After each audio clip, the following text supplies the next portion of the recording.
It's all gone rather quiet around the tender for the vast Ord 2 agricultural scheme in the top end.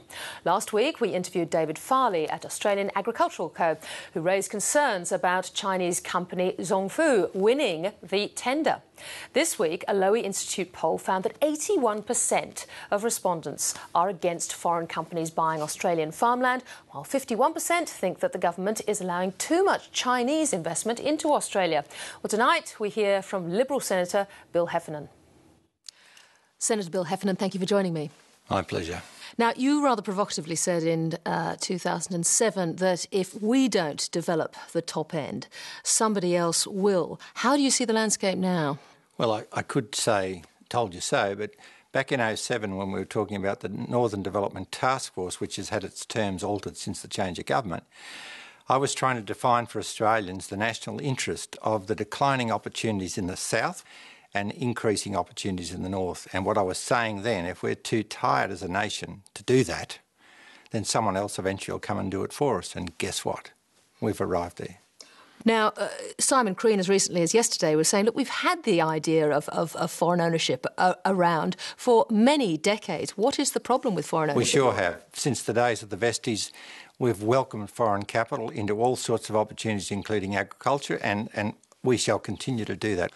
The new player on the block is most definitely sovereign investment, where another sovereignty under Australia's rules, regulations and tax law at the present time can come in and acquire our sovereign assets, which in the long term, if it gets to a critical mass, will redefine what we know as sovereignty. The acquisition of freehold title, you are acquiring the means of production.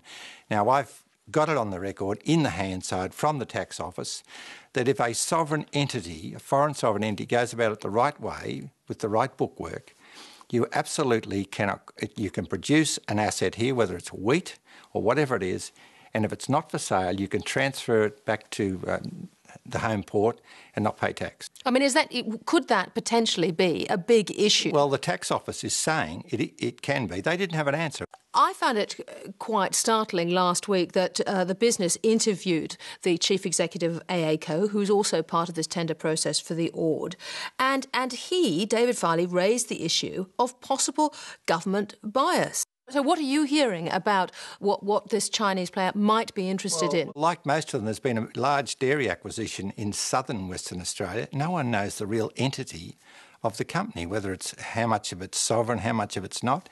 But is it just Ord 2 in Western Australia or also Ord 3 in Northern Territory? My understanding that there have been talks with the Northern Territory government and in principle agreement that Ord Stage 3 could go to this consortium, and they are saying, well, we're not going to take Ord 3 unless we get Ord 2. Trade Minister Craig Emerson has said that Australia needed Chinese investment if agricultural production was to increase. Well, that's a quaint sort of a political exposure.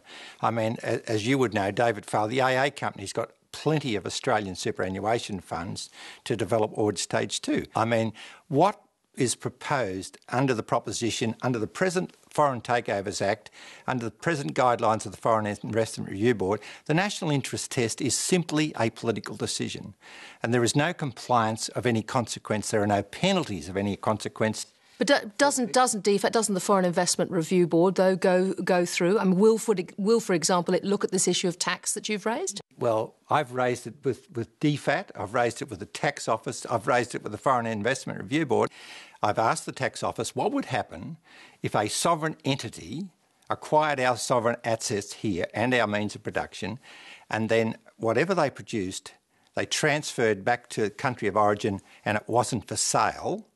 Would they have to pay tax? And the answer is no. We're hoping to interview Trade Minister Dr Emerson on the show tomorrow night. But Barnaby Joyce has said, and I quote, Dr Emerson is following on the heels of his former boss, Bob Hawke, who does not hide that he's involved in selling large parts of regional Australia to the Chinese. Dr Emerson has reportedly said this is a disgraceful slur, and he's denied discussing the Ord with Mr Hawke, and in fact it was unaware Mr Hawke was acting for Zhongfu until he read about it in The Australian.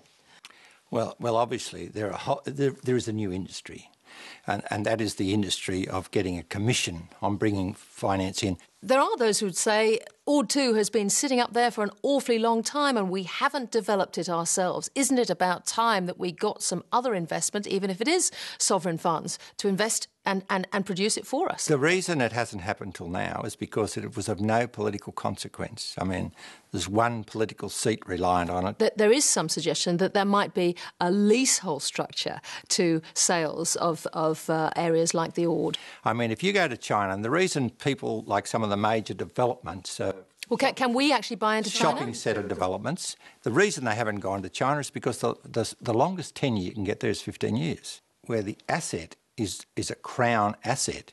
You can produce, as you've done with Western land leases in New South Wales. But if it's a freehold title, which is the case for the Ord, which the person wants to convert to leasehold, then there's a loss in it for the freehold owner, so there'd have to be some serious compensation, and I just think that becomes messy. I actually think that we as a nation ought to decide there is plenty of capital in the world. There is billions of dollars of superannuation funds sitting around idle. Why in God's name aren't we passionate enough, concerned enough in the national interest, smart enough to work out that by 2050, by 2070, China has to feed half its population from someone else's resource? Bill Heffernan, thank you very much for joining us. Thank you very much. Let's be passionate about Australia.